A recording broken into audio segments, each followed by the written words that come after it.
No, buenas noches a todos. Vamos a empezar. Buenas noches, bienvenidos todos a una nueva conferencia de la Asociación Cultural El Alto de San Miguel de Valero. En esta ocasión la charla va a impartir Belén Hernández, que es periodista.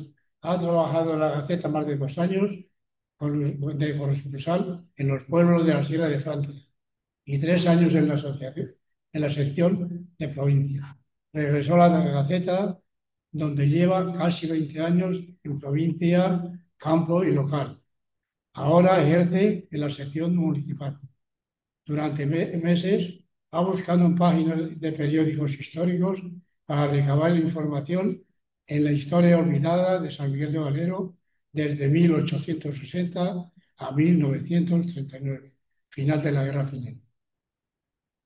Ahora nos va a exponer una selección de más de 200 referencias a nuestro pueblo a lo largo de 76 años, crímenes, robos, proyectos, sociedad, etcétera, que se podrán ver en la exposición de cada una de las noticias.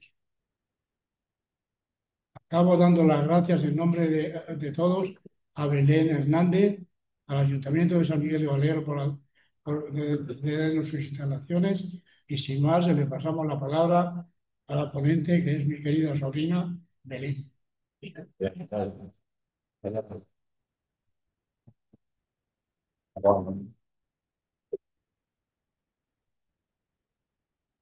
Vale, he puesto bien.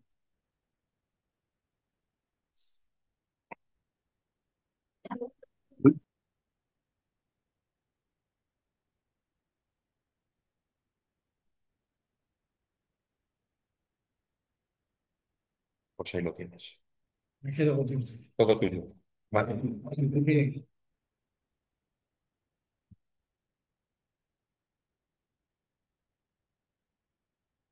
Bueno, buenas noches. No sé si lo veis todos bien. Muchas gracias por venir y haber respondido a la convocatoria. La verdad que cuando Curry me propuso, vamos, me propuso no, me impuso hacer, hacer un recorrido, hacer una selección de lo que salía de San Miguel en la prensa, pues pensé que iba a encontrarme, pues yo qué sé, la reina de las fiestas, los toros que se torearon, y la verdad es que ha sido un auténtico descubrimiento bucear en el tiempo y ver todo lo que pasó en San Miguel, que de muchas cosas yo no tenía ni idea y que ahora lo vamos a descubrir. Es muy interesante saber todo lo que ha ocurrido en las calles en las que nosotros hemos crecido, pues en esa misma calle a lo mejor hubo un tiroteo, cómo eran las fiestas en aquel momento, cómo vivía la gente, momentos de necesidad, robos. Ha habido momentos de crímenes un poco más feos. Esto se hace sin ánimo de ofender a nadie y pueden ser familiares tanto unos como los otros nuestros, porque o vecinos o queridos, son cosas que han pasado, que han salido en la prensa, que nos pueden gustar más o menos, pero es lo que se ha publicado. Bueno, pues vamos a empezar, a ver si con la exposición.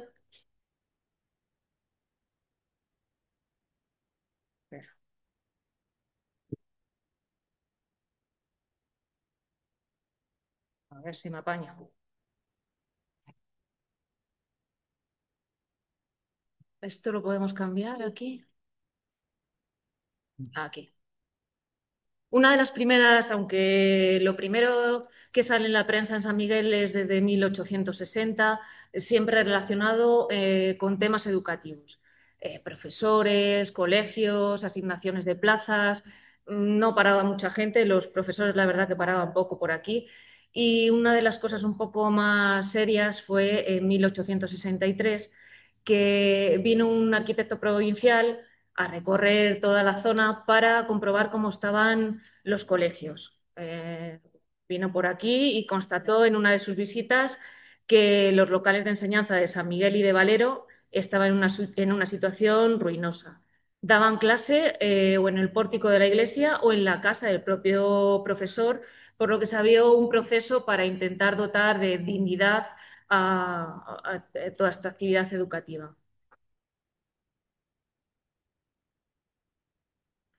3 años después de comprobar cómo estaba la situación en San Miguel, pues se inicia un proyecto de construcción de unas nuevas escuelas.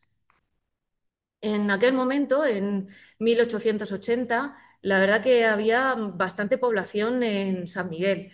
Hace 145 años, es que hablamos de hace muchos años, residían 886 personas de hecho, es decir, los que estaban empadronados, y 860 de derecho, que son los que en realidad vivían. Eran prácticamente a 50% hombres y mujeres, 445 mujeres frente a 441 varones. ¿Y cuál fue la primera sorpresa?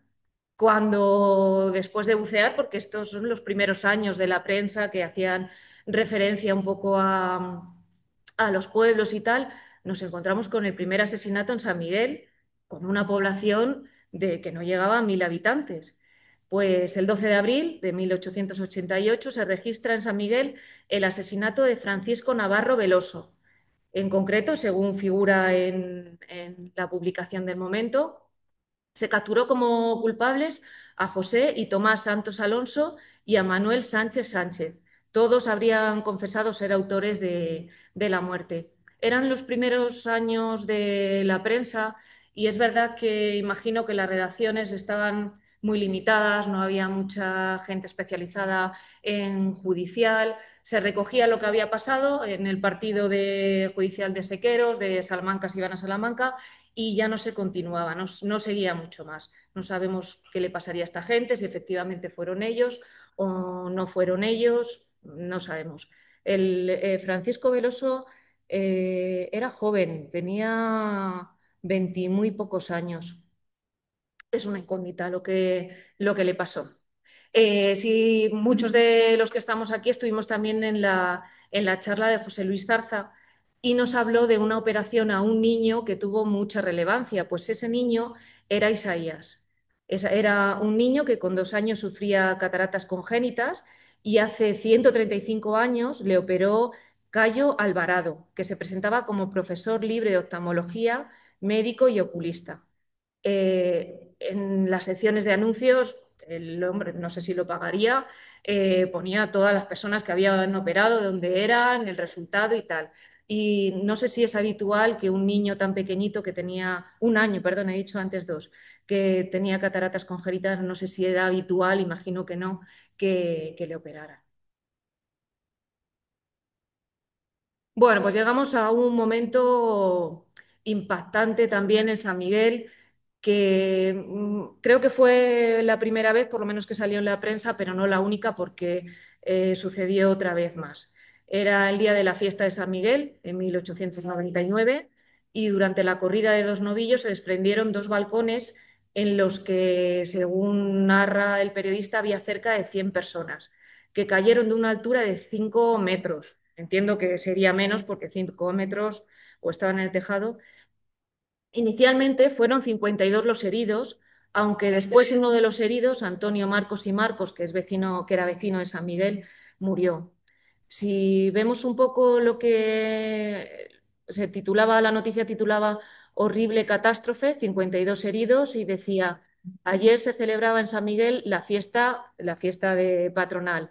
Por la tarde, cuando todo el mundo se disponía a presenciar la corrida de novillos, se desprendieron dos grandes balcones corridos o solanas que se hallaban ocupados por más de 100 personas, las cuales cayeron al suelo desde una altura de unos 5 metros, envueltas entre los balaustres. La confusión que se produjo fue espantosa. De todas partes salían ayes y lamentos. Pasados los primeros momentos y ya un tanto repuestos los ánimos, se procedió a prestar auxilio a los heridos, cuyo número resultó ser de 52. Salió en varios periódicos de la época, debió de ser algo que tuvo mucha repercusión.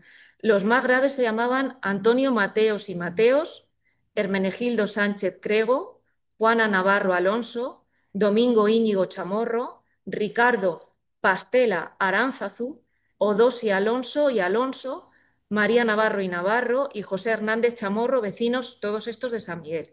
De San Esteban estaba Micaela Sánchez Navarro y Lope Canete Muñoz de Valero y Santiago Arias de Linares.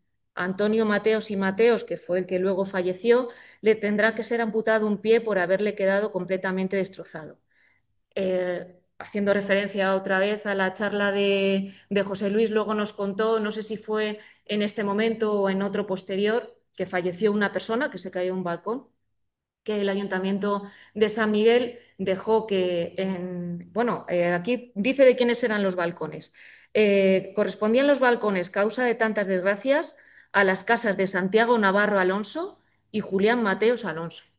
No sé si luego alguien nos puede contar quiénes eran y cuáles eran, pero imagino que sería la casa de Miguel, el hermano de Tío Santos, que luego le autorizaron a poner las columnas de granito para que pusiera ahí un balcón que estuviera bien asegurado no se cayera, ¿no? Bueno, pues esto es una catástrofe que tuvo bastante repercusión. Y seguimos con los crímenes, que debíamos de dar una guerra, que nos hemos ganado la mala fama, por, los de la Sierra, no los de San Miguel, por ahí yo creo que quizás merecida. El 5 de mayo de 1902 se publicó el asesinato de María Martín, una viuda de 60 años y vecina del Tornadizo. La robaron, la estrangularon y la tiraron a un pilón. Y los responsables que luego fueron confesos fueron Francisco Oliva Paredero, Miguel y José Oliva Hernández, que debían de ser hermanos, que eran naturales de San Miguel, pero residían allí en el Tornadizo. Esta noticia, este crimen, que fue simplemente para robarla, que, bueno, como apunte, para que veamos cómo se vivía en la época, decía que en el pueblo de Tornadizo, del partido de Sequeros, ha sucedido un crimen que habían asesinado a una anciana de 60 años. Ahora mismo los mataríamos, ¿no? Que ya ahora mismo 60 años, la verdad que es una persona joven. Eh, como presuntos autores del suceso han sido puestos a disposición del juzgado de instrucción Francisco Oliva y Miguel y José, naturales. Entre el vecindario de dicho pueblo se ha producido una honda impresión de lo que sucedió, porque la verdad que ahí se pudo ver saña.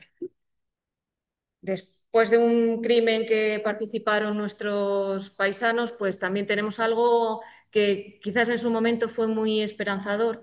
El 2 de febrero de 1903 se informaba de que Alfredo Vasconcellos, natural de Bilbao, registraba a su nombre una mina de carbón, María del Carmen, en San Miguel de Valero, en el término de San Miguel de Valero, y Antonio Pérez Masón, la capitana, que estaba en términos de San Miguel y de Valero.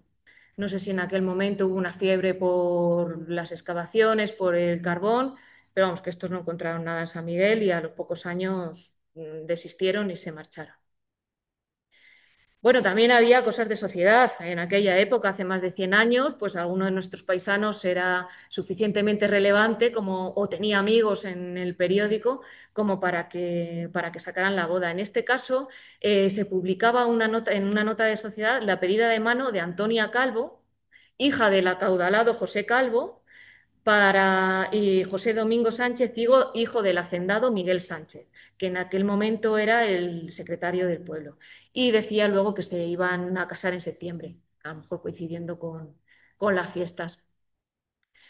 Bueno, aquí llegamos a otro momento que a mí me genera muchas dudas y mucha curiosidad, porque se produjo, no sé si fue en el 1913 o 12, imagino que sería en el 13, un ultraje. Entraron en un ultraje en la iglesia de San Miguel, un desagravio.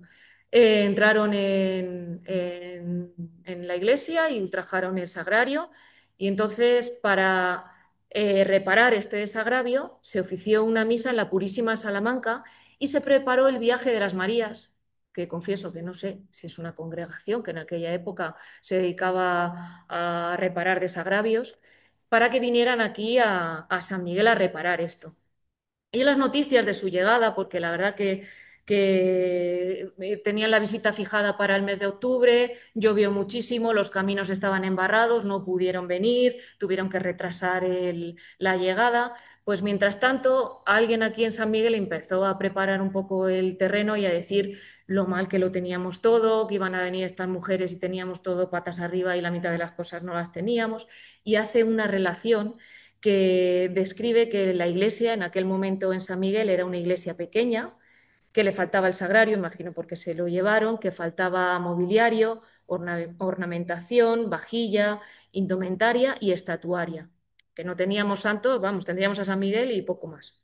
Bueno, sí teníamos uno. En concreto describe que es una talla de Nuestra Señora del siglo XV o XVI, rescatada de un incendio de una ermita de San Miguel.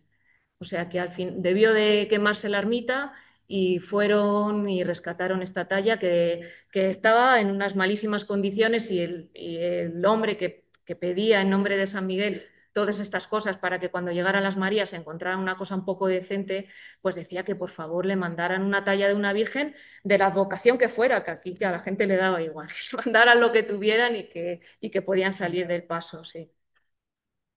Bueno, luego llegamos a Queipo de Llano. Ya aquí empieza la cosa política, se ve la prensa, se lee ya las redacciones de otra manera y empiezan muchas alabanzas a veces sin sentido, no sé de qué partidos o no, pero bueno, ya las cosas se describen de otra manera. En 1922 cuenta el periódico, sin dar mucho detalle, el general Queipo de Llano vino a la Sierra de Francia, en concreto al partido de Sequeros, porque había algunas familias que actuaban como caciques y según lo que se describía en la prensa, imponían su voluntad sobre el resto de las familias. Entonces vino el general Queipo de Llano y en la crónica insistía, no era un acto político, era un acto del general que quiere liberarnos en favor de la libertad, de no sé qué, y vino y no sé qué, de qué manera resolvió el tema y se acabaron las familias que eran las que dominaban en Sequeros, en San Miguel no hace referencia, pero luego el acto se desarrolló aquí, en Cepeda, en Miranda, eran varias familias de cada uno de los pueblos que imponían al parecer su voluntad. Bueno, pues vino Queipo de Llano, esto lo resolvió de la manera que fuera, en principio parece que no hubo mucha batalla, imagino que encarcelarían a alguien, y al año siguiente, en agradecimiento a esa restitución de la libertad, le hicieron un acto en San Miguel de Valero. Un acto que luego os resumo un poco y luego ya entramos en detalle. Se descubrió una placa de hierro que daba nombre hasta hace, no sé, 20, 25 años al potro, se llamaba la Plaza General Queipo de Llano, estaba en Casa de la Encarna, una placa de hierro negra. Y también describe que en San Miguel se reunieron cerca de 2.500 personas que llegaron de todos los pueblos de la Sierra de Francia para participar en un banquete y hubo discursos gloriosos y un ambiente triunfal. Me imagino que el hombre, este Queipo de Llano, que creo que era muy amigo del secretario en aquel momento, lo disfrutó muchísimo. Entonces, bueno, si queréis os leo un poco.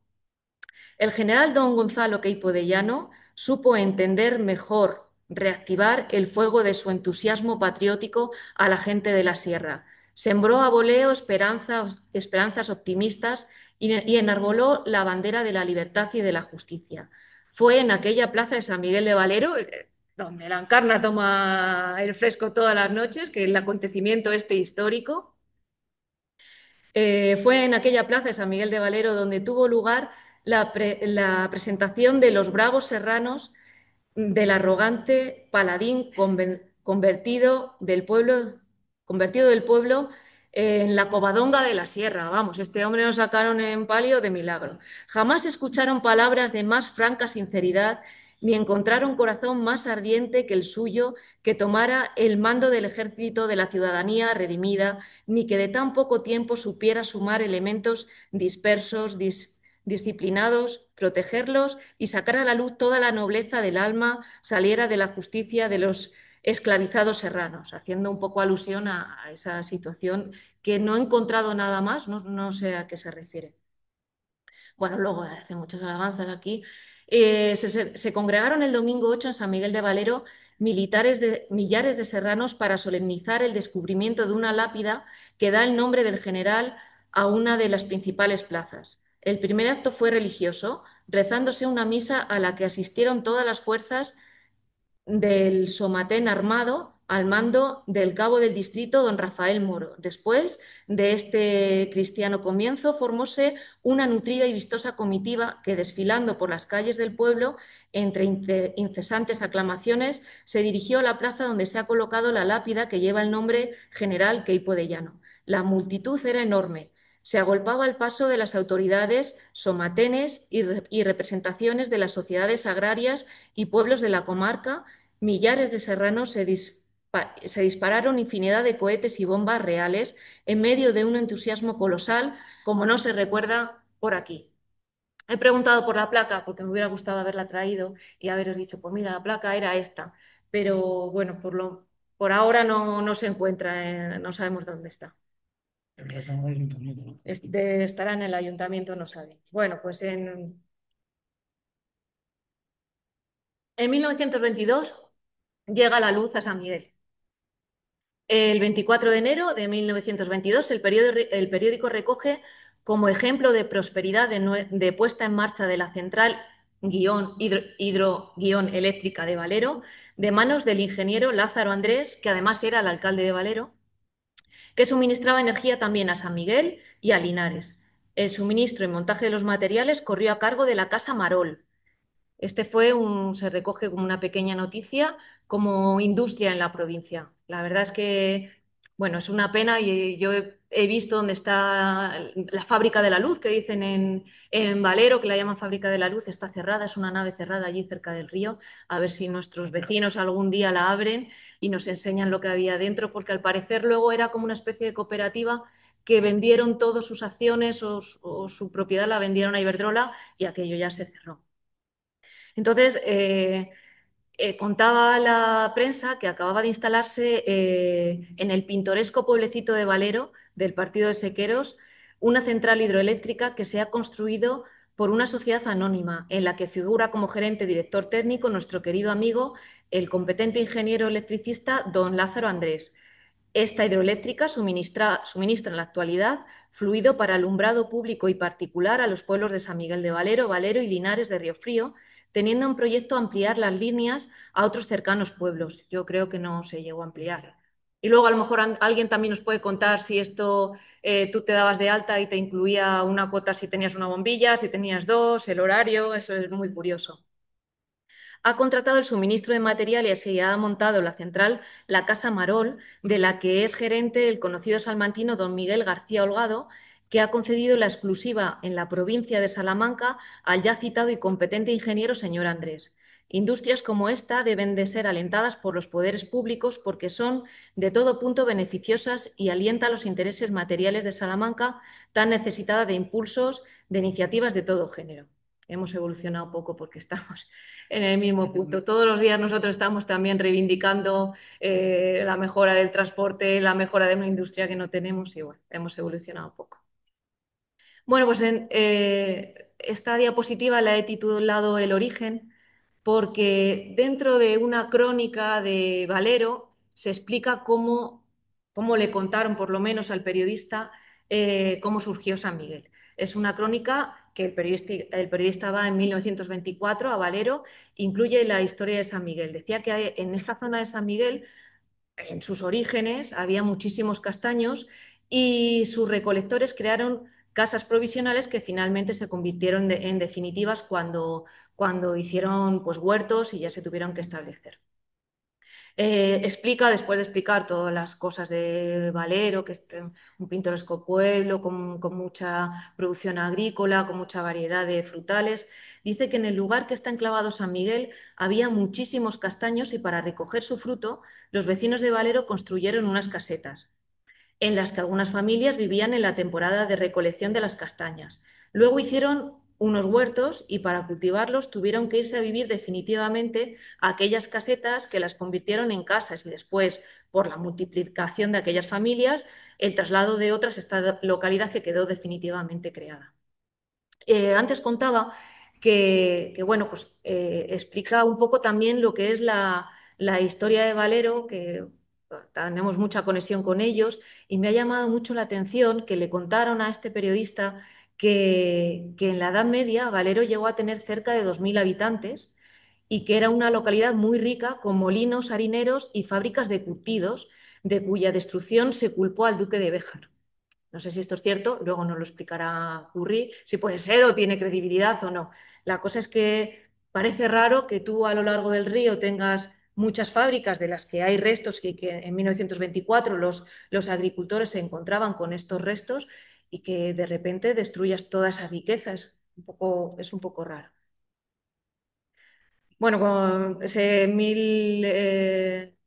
1926 el subdelegado de Medicina remite informe en la construcción de un cementerio en San Miguel, en concreto fue el 10 de enero, y según los estudios de José Luis Zaza, este sería el cementerio que ocupa actualmente el parque infantil, que después también ha sido Plaza de Toros, o sea, primero fue cementerio, después Plaza de Toros y ahora parque infantil. Y llegamos ya al momento de la carretera de Valero. Esta foto la he robado del grupo de Facebook. Espero que nadie me, me demande.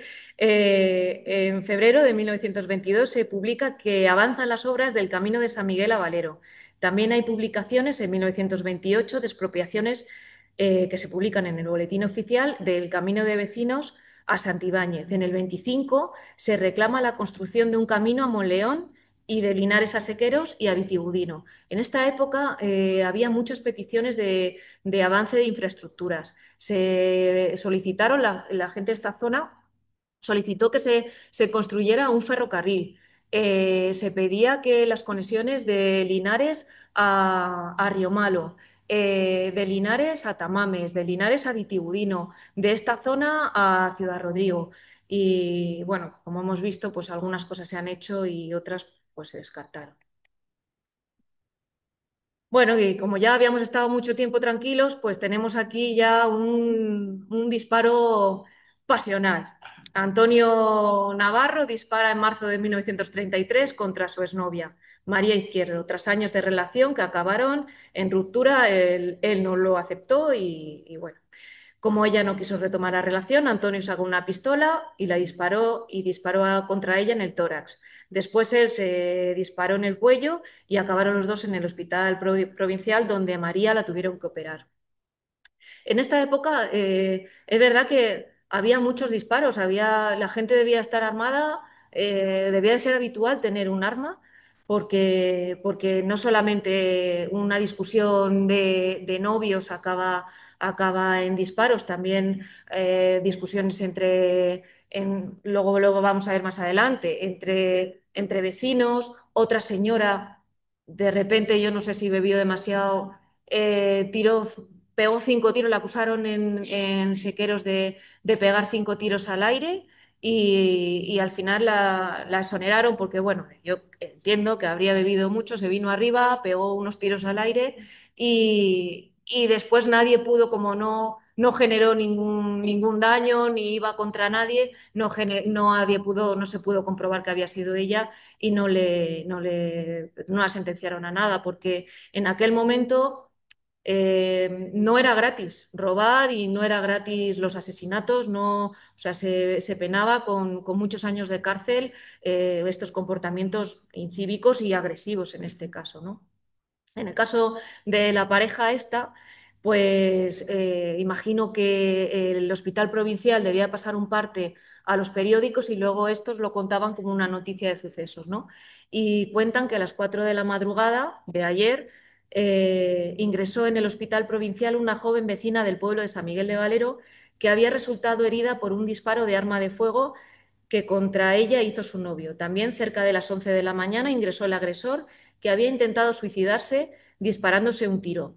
La muchacha se llama María Izquierdo, que inmediatamente fue reconocida por el médico de guardia, don Antonio Becerro, apreciándola una herida en el tórax sin orificio de salida y su agresor, Antonio Navarro, de 27 años de edad, presentaba otra herida de arma de fuego sin orificio de salida en el cuello, en el lado izquierdo, siendo reconocido por el médico el señor Marín. Y luego explica que a la joven María tuvo que ser intervenida. Bueno, pues es lo que os contaba antes, pues a tiros, porque aquí debían estar armados como en el viejo este, vamos. El 2 de diciembre del 34, dos vecinos de San Miguel también deciden arreglar sus conflictos a tiros en la calle arriba, que para mí significa muchísimo, claro. Y ahora ya después de que he visto esto, cada vez que paso por la calle arriba digo, ¿dónde se liarían estos aquí a tiros? Fue en nuestra puerta. Ah, pues mira, allí en la Peña de Elisa, así, allí fue la discusión. El caso era Domingo Martín Chamorro, que disparó contra Florencio Mateos, hermano de la que entonces era su novia y motivo de la discusión. No sé si no era recomendable, no le querían, querían a otra persona. El caso es que no sé si aquí alguien se acuerda o nos puede decir si estos dos siguieron juntos o no sabemos. Eso no estaba muy bien. No, no, ¿verdad? Bueno, a veces dicen, mira, estos contra todo pronóstico, mira, al final sí que salieron adelante. Esta otra foto que sale aquí también la ha robado el grupo. No es del año 35, es posterior, pero bueno, nos podemos hacer una idea, ¿no? Y en 1935, un año antes del inicio de la Guerra Civil, San Miguel disfrutaba de las fiestas de Santa Águeda con obras de teatro. Aquello, bueno, hubo hasta 3 obras de teatro que salieron en la prensa y era una manera en la que, además del tamboril, de la gaita del tamboril, la gente se lo pasaba bien en San Miguel. Y luego habla de las fiestas del Rosario, que creo que es un error, que serían las de San Miguel, ¿no? Y habla de que hubo hasta 3 bailes, uno en la plaza con tamboril, otro en el bar Atenas, que no sé cuál era, el bar Atenas, y otro en el salón. Se sumó una novillada de 5 reses procedentes de Linares, música y un partido de fútbol, que mirar cómo lo escriben, tras el que se comieron hasta langostinos. O sea que ya llegaban los langostinos en aquel momento a San Miguel. Y aquí, que he visto por ahí algunos antes, aquí tenemos a la primera sanmigueleña en salir, a la primera persona de San Miguel en salir en un periódico, que fue Angelita Osante. El 25 de julio de 1935 fue elegida Miss Prensa en la fiesta de la Asociación de la Prensa de Salamanca, tras obtener 80 votos de los asistentes al baile que se celebró en las pistas de San Bernardo en Salamanca. Entonces ella estaba estudiando bachillerato. Y bueno, esta fiesta, la Asociación de la Prensa la retomó después de haber estado 2 años suspendida. Y otra cosa que ahora mismo sería impensable, yo no sé cómo lo harían, pero había una serie de señoritas y luego la gente que estaba allí votaba. Y nuestra paisana sacó el mayor número de votos y salía ahí en la prensa, bien guapa, bien merecido.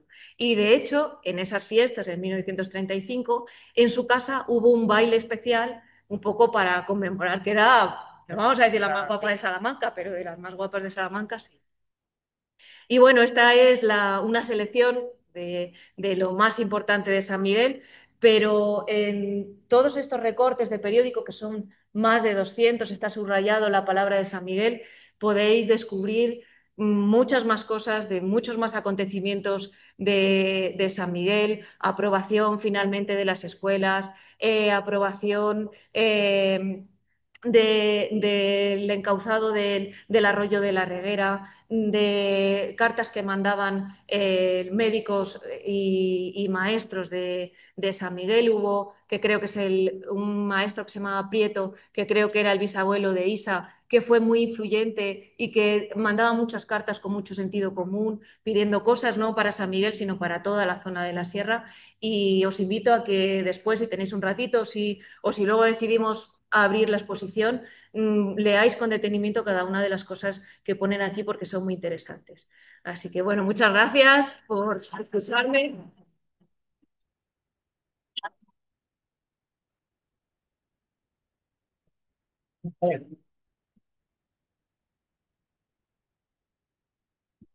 Bueno, abrimos el turno de preguntas, en fin, anécdotas que queráis contar, aportaciones que queráis hacer, etcétera, etcétera, lo que consideréis oportuno.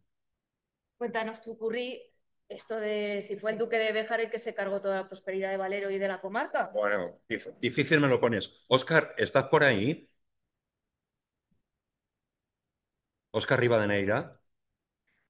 No, no estás ahora mismo. Vale. Decía esto porque Óscar conoce muchísimo mejor que yo este periodo, con mucha diferencia.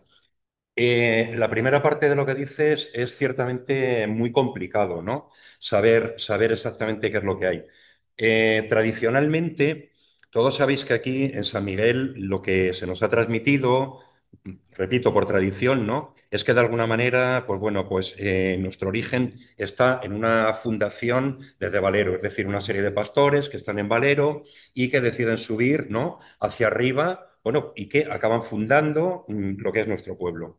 Esto, desde un punto de vista histórico, la verdad es que no se sostiene demasiado. Y estoy entrando en un tema controvertido porque voy a decir justamente lo contrario de lo que dijo hace muy poco tiempo José Luis Zarza, mi primo, en una conferencia que, bueno, pues que dio aquí, ¿no? Hasta donde yo llego, yo tampoco soy especialista en esto, pero hasta donde yo llego, las primeras referencias que tenemos sobre San Miguel de Valero, el nombre que aparece es sencillamente San Miguel, es decir, sin Valero, ¿no? San Miguel, a secas. Concretamente, es una forma medieval que es algo así como San Miquel, ¿no? La primera referencia, si la memoria a mí no me falla, quizá sí que me falle, la tenemos en un documento que es, a ver, es la Crónica de Cacería, no recuerdo el título exacto ahora mismo, perdón, la Crónica de Montería de Alfonso XI, ¿no? En la que nos refiere cómo se cazaban osos en esta zona. Y cuando digo esta zona, se refiere a San Miquel, ¿no? Como tal, sin ningún otro tipo de apelativo.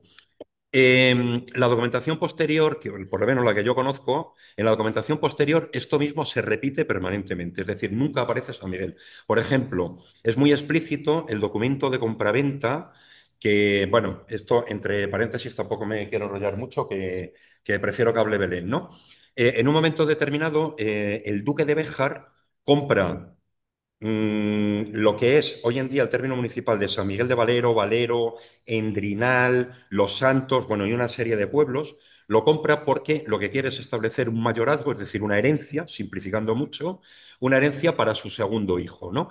Y justamente lo que constituye es el marquesado de Valero. Pues bien, ni incluso en los documentos de fundación de ese mayorazgo, ni tan siquiera, ¿no? En los documentos de toma de posesión de San Miguel de Valero, en ningún momento, para nada, aparece una mención a San Miguel de Valero. Es decir, conclusión, ¿de dónde toma el nombre San Miguel de Valero la segunda parte? La primera parte no la conocemos muy bien, quizá se deba, me refiero a San Miguel, ¿no? Quizá se deba a que esta zona es el núcleo de una antigua provincia franciscana vinculada a San Miguel, pero esto no es seguro, ¿no? Ahora, lo que parece bastante claro es que la segunda parte, el apellido, es decir, de Valero, lo toma del Marqués de Valero y no del pueblo de Valero.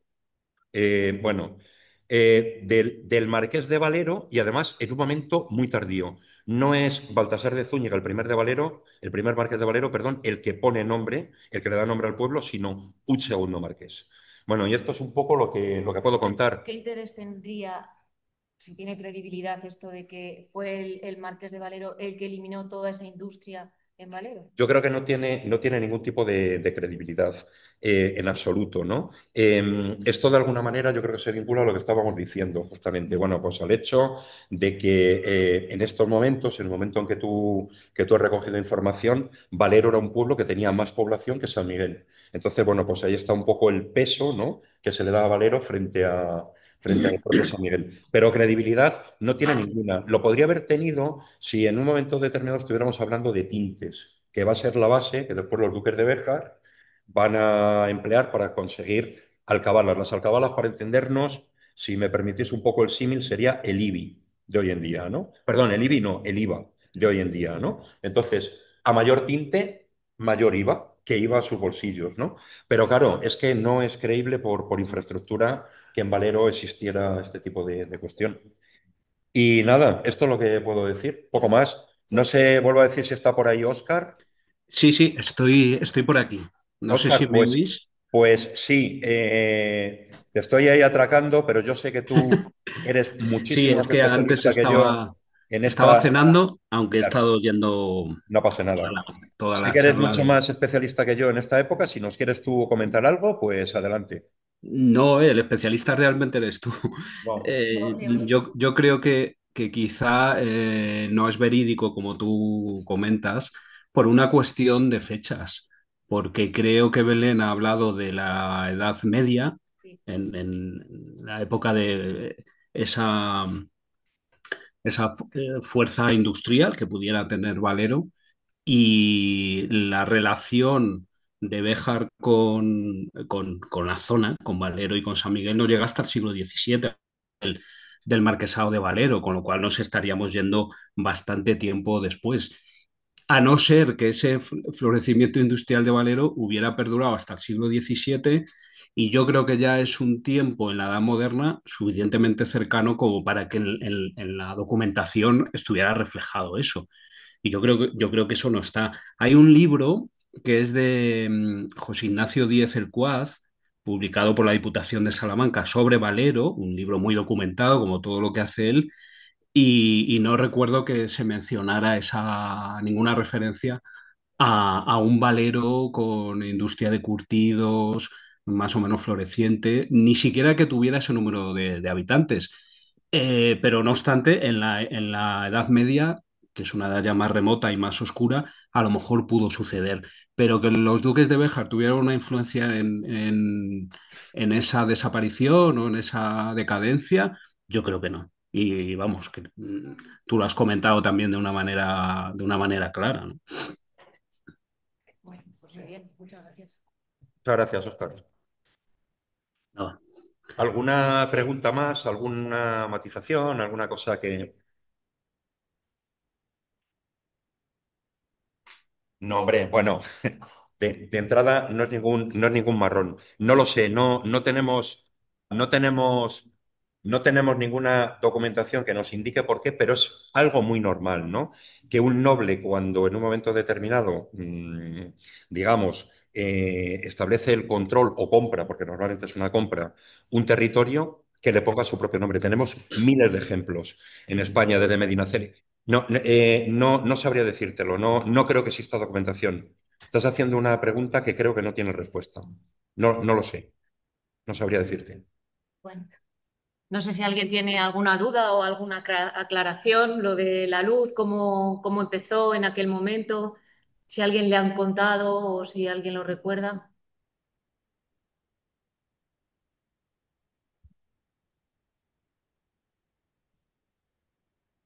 Perdón, ¿puedo hablar? Sí, un momento que han levantado por aquí la mano y ahora te pasamos la palabra. No sé quién levantó por ahí. Emilio, a lo mejor. Emilio, ¿habías levantado la mano? Sí, a mi abuelo le dijo el alcalde de Valero que se quería poner la luz y dijo, tú me llevas su vida ahí. Por eso no necesitamos 15 años más. No. Oh, Porque él no se creía que podía subir la luz desde... sí, sí. Bueno, la verdad es que lo de la luz fue, pues eso, tío Prieto, en cuanto alguien enchufaba un poco más, hasta no hace tanto, ¿no? En cuanto alguien enchufaba más de lo normal, saltaba, tenía que ir a darle, a mirar los cables, a tal, era un poco rudimentario, pero bueno, por lo menos teníamos luz. No sé si con una bombilla, con dos, había enchufe o solo los ricos tenían el enchufe. Lola, que está aquí, está en red, querías hacer una pregunta, adelante. No, una pregunta, no. Yo tengo información de cómo se hizo la presa de Valero porque un tío abuelo mío era Lázaro Andrés. Ah, Lázaro Andrés deja sus memorias y yo estaba como loca por conseguir esas memorias. Y cuando murió una hija de él, tía Toñita, yo fui a su casa y la rescaté, que las he pasado a Word y más gente las tendrá porque se las pasé a mi hermano Pepe.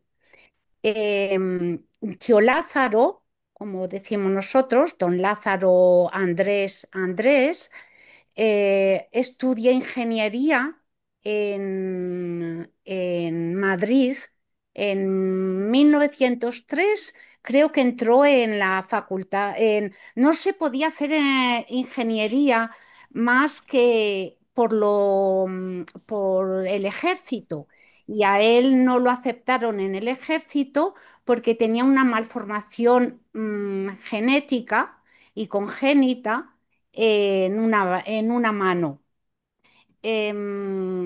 Al final consigue hacer ingeniería a través de una escuela civil que había venido a principios de siglo y hace su especialidad en ingeniería eléctrica, porque tenía pensado, vamos, su trabajo fin de carrera era construir una presa eléctrica en Valero. Como se lo habían aprobado, realiza ese trabajo en Valero. No sé exactamente si fue a la vez cuando es alcalde. En 1925 era alcalde de Valero todavía. Y de esa manera también hizo la carretera de San Miguel a Valero, vamos, como ingeniero, ¿no? Cuenta en sus memorias que consiguieron don Primo Garrido, él y otras personas importantes de aquel momento, una subvención de la Diputación de Salamanca. El trabajo de ingeniería lo ponía él gratuitamente y el trabajo de obreros lo hacían los trabajadores, los habitantes de Valero y pues seguramente también de San Miguel. Eso él no lo cuenta. Y tenían pensado construir con dinero público, trabajo de los habitantes de los pueblos y ellos como poniendo su trabajo de ingeniería, eh, una, mm, un ferrocarril que fuera desde no sé dónde, Béjar seguramente, hasta la Fuente de San Esteban cerca de Ciudad Rodrigo, cosa que quedó bloqueada, creo que fue por temas políticos. Y él cuenta, don Tío Lázaro cuenta en sus memorias que antes de que apareciera la luz eléctrica, las mujeres no podían salir en cuanto caía el sol, porque se hacía de noche, porque las violaban y las atacaban. Quien dice mujeres dice cualquier persona que físicamente fuera débil, ni niños, ni enfermos, ni ancianos. Tal era la cantidad de ataque que había de noche. Y en cuanto se pusieron bombillas en las calles y por supuesto en las casas, pues la seguridad fue mayor. Eso es lo que sé yo, y mi fuente son las memorias de don Lázaro Andrés Andrés. Muy bien. De acuerdo, muchas gracias, Lola.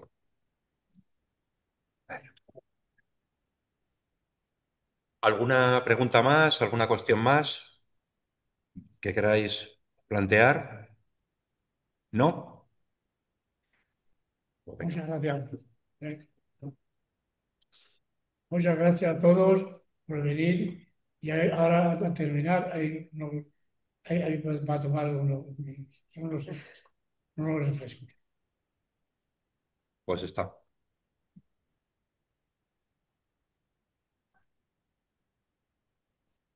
Vale, muy bien.